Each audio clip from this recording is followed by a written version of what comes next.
Hi, my name is Jennifer Baker. I am an attorney with ties all over the country, and some of those are with Indigenous people from communities all over the country, including along the full length of the pipeline route.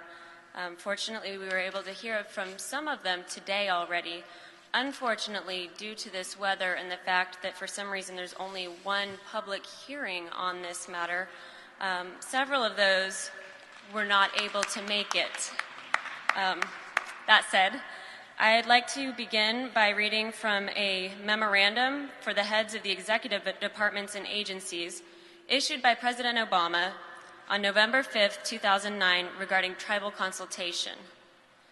History has shown that failure to include the voices of tribal officials in formulating policy affecting their communities has all too often led to undesirable and at times devastating and tragic results.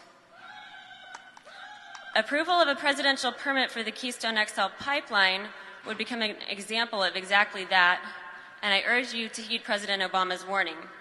As you have already heard today from elected leaders from some of the indigenous nations that would be impacted if the pipeline is approved, voices of tribal officials have been all but ignored thus far in the process.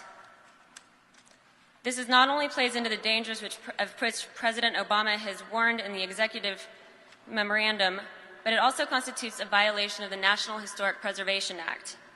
Consultation with indigenous nations is required not only by the NHPA, but also by Presidential Executive Order. Executive Order 13175, issued November 6 of 2000, takes special note of the unique relationship between indigenous nations and the United States as set forth in the United States Constitution, treaties, executive orders, and court decisions.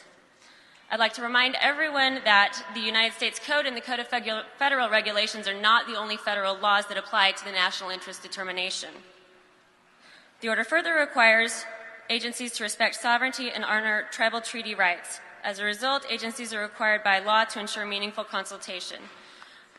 I know that you all are aware of the flaws and the failures in that consultation process because you received numerous comments for the prior Keystone XL permit.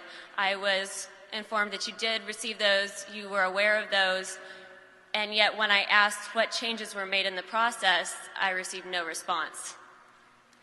As far as treaties, you've heard that the boundaries of the 1868 and 1851 Fort Laramie treaties will be crossed. This is a trespass. It's a violation of those treaties. It's a violation of the United States Constitution, under which these treaties are the supreme law of the United States of America.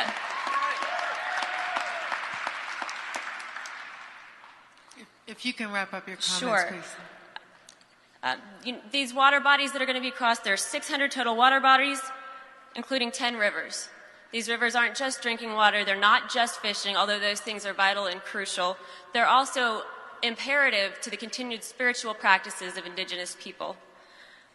And in sum, no number of jobs, not even the 30 that Keystone XL is estimated to create, justifies the violation of human rights, civil rights, and the United States Constitution. Thank you. Thank you.